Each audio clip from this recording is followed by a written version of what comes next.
প্রধান উপদেষ্টার সঙ্গে অনুষ্ঠিত বৈঠকে নির্বাচন সহ বিভিন্ন বিষয় নিয়ে আলোচনা হয়েছে, এমনটি জানিয়েছেন বিএনপির মহাসচিব মির্জা ফখরুল ইসলাম আলমগীর। তিনি উল্লেখ করেছেন যে বৈঠকে নির্বাচন কমিশনের সংস্কার এবং নির্বাচন ব্যবস্থার উন্নয়ন সংক্রান্ত বিভিন্ন বিষয় উত্থাপন করা হয়েছে।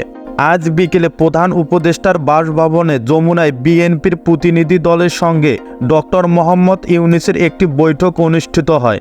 বৈঠক শেষে মির্জা ফখরুল ইসলাম আলমগীর সাংবাদিকদের জানান, নির্বাচন কমিশন নিয়োগ আইন স্থগিত করে প্রধান রাজনৈতিক দলগুলোর সম্মতির ভিত্তিতে দ্রুত নির্বাচন কমিশন নিয়োগের বিষয়ে আলোচনা করা হয়েছে।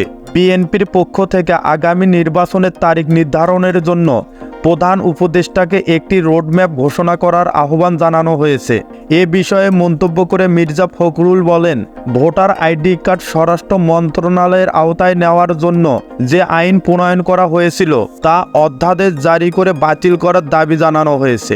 বিএনপি দাবি করেছেন যে বিতর্কিত কোনো ব্যক্তিকে নির্বাচন সংস্কারের জন্য গঠিত কমিটিতে অন্তর্ভুক্ত করা উচিত নয়। মির্জা ফখরুল বলেন, আমরা সকল ইউনিয়ন পরিষদ অর্থাৎ চেয়ারম্যান ও মেম্বার বাতিল করার আহ্বান জানাচ্ছি। তিনি আরও জানান, 2014, 2018 এবং 2024 সালের ভুয়া, বিতর্কিত ও পক্ষপাত দুষ্ট নির্বাচনের জন্য পূর্ববর্তী 3টি নির্বাচন কমিশনের সকল কমিশনারকে আইনের আওতায় আনার দাবি তুলেছে বিএনপি।